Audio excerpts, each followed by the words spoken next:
Hi there, everyone. My name is Christian Eschbach, and welcome to another one of my album reviews. So I just saw that this album was getting its 15th anniversary special release, and I know they've been doing that with a lot of the back catalog for Typo Negative. They've been working on getting them all reissued and re-released. A lot of them seeing vinyl for the very first time, but I bought this when this first came out in 2007. And I didn't, none of us, no one, not a single one of us realized this was going to be the last one.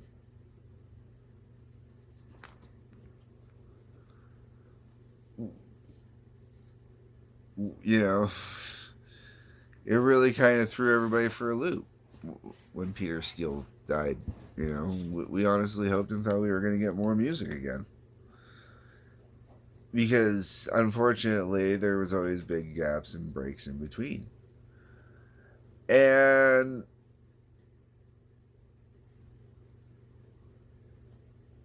I think that this album is a very good and fitting album for Typo Negative to go out on. I don't. It'd be great to, because I've heard that there's so many tracks out there that have never been released, especially covers, stuff like that. I would love to hear a lot of those. I'd love a disc of outtakes, stuff like that, right? What hardcore fan wouldn't? But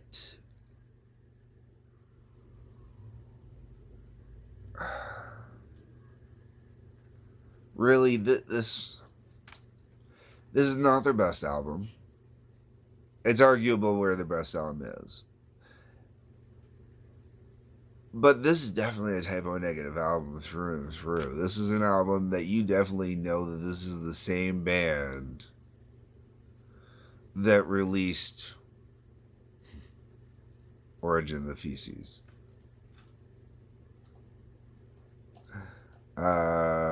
Or also known as Slow, Deep, and Hard.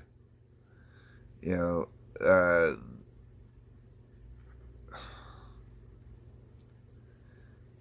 the same band that did Bloody Kisses, the same band that did October Rust. Uh, I'm missing a couple albums on my computer right here because I'm actually looking at what's on my computer. Apparently, I have to go back and make some copies on my computer. Uh, so yeah, and I'm drawing a blank as I'm doing this. Sorry. So let's get into the actual tracks here. The album opens up with "Dead Again," which is kind of ironic considering everything I've already said. But that's kind of the beauty of Typo Negative. Um, Waking up and you're dead again,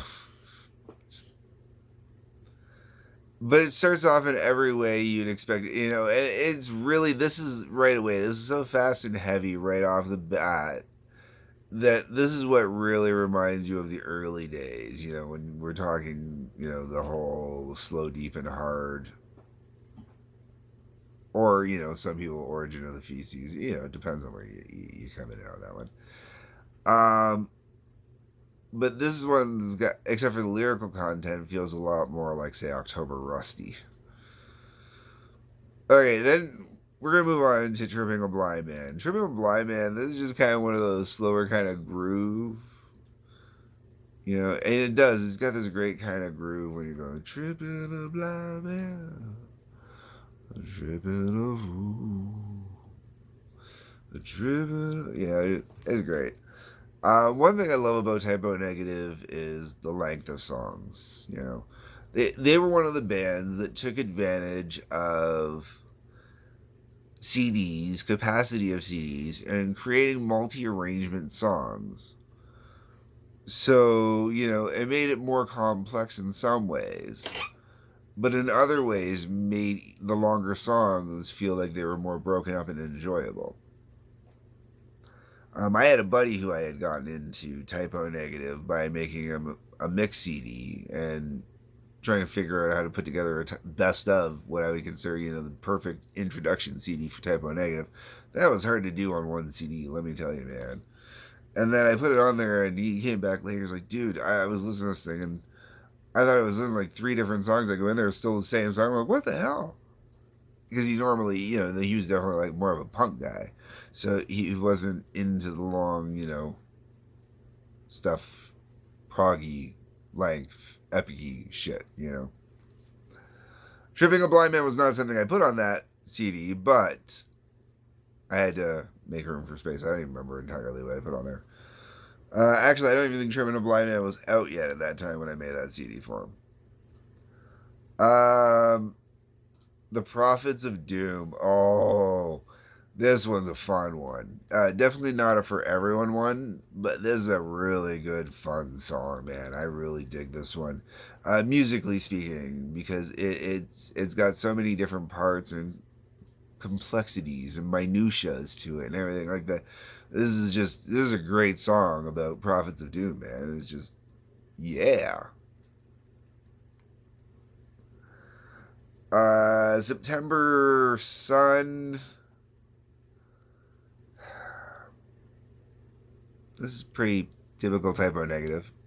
Good, but typical Type O Negative.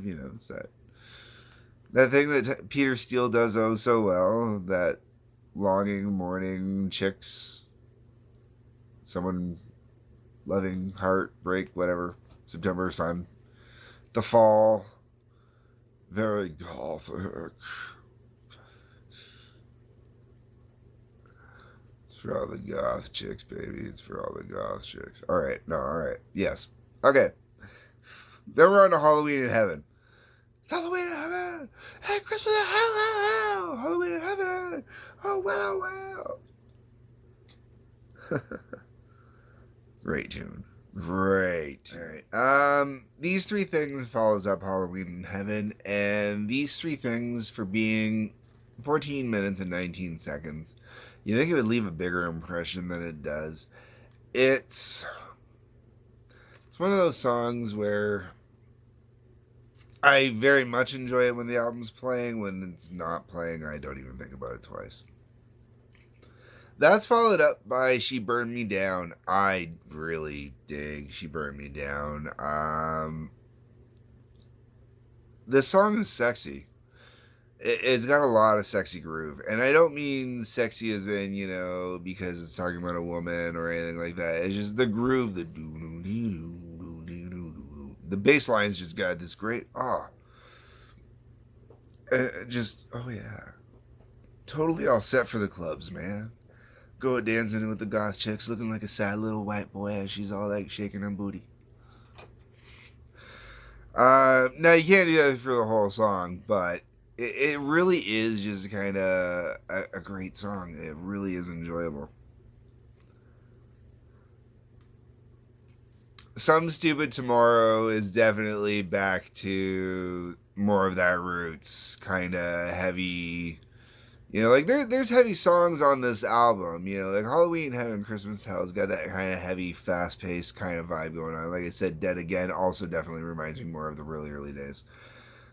Some Stupid Tomorrow just has that great kind of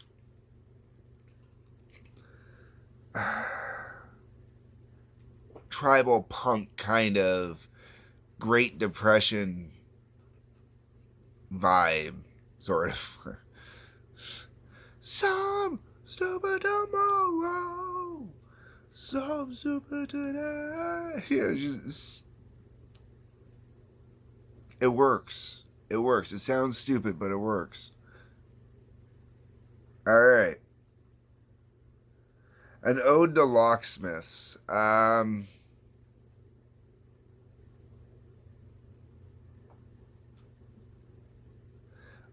not sure how to say what to say on that one. An Ode to Locksmiths is just,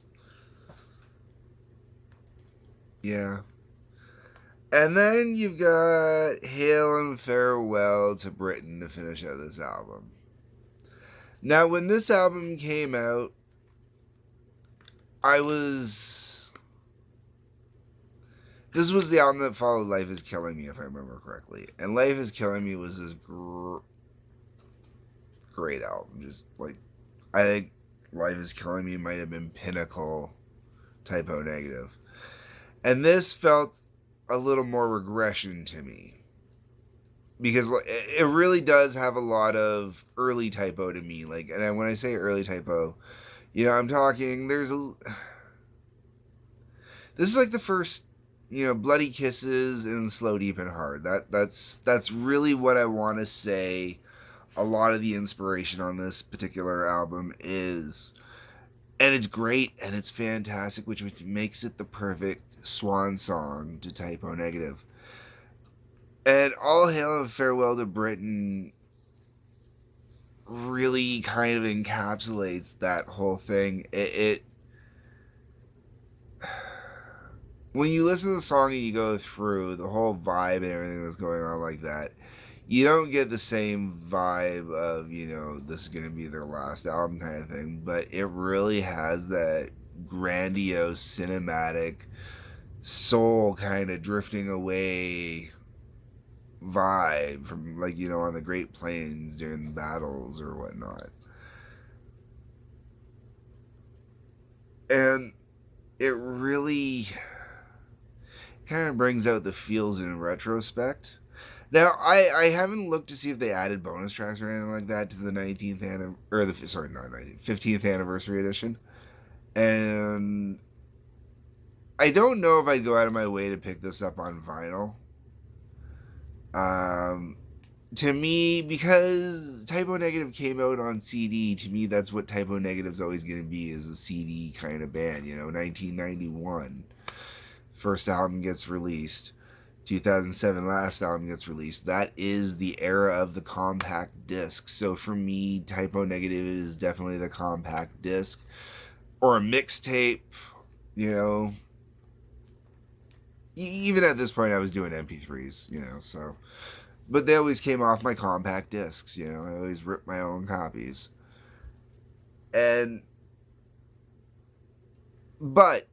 there are other albums where if they're, part of a re-release, I might actually pick them up on vinyl. Because they do have that right vibe. Like, this is definitely... I honestly...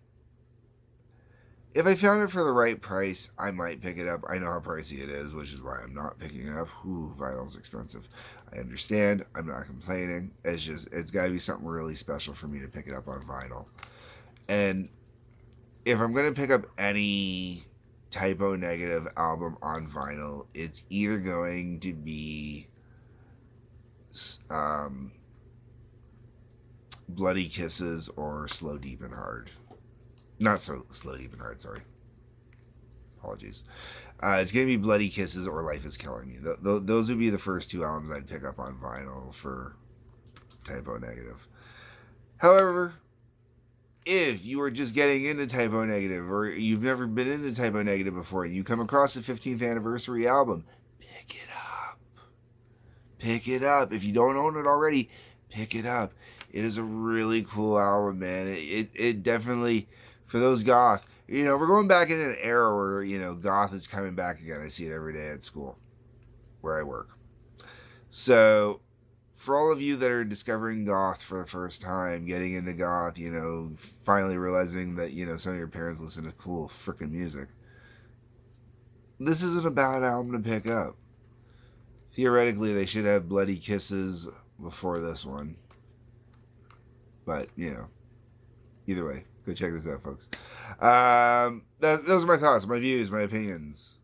Let me know your thoughts and views and opinions are. That's what the comment section is for. There's the like button, the subscribe button, the notification bell. Feel free to click all those, please. Link to Patreon below. Peace. Love. Take care.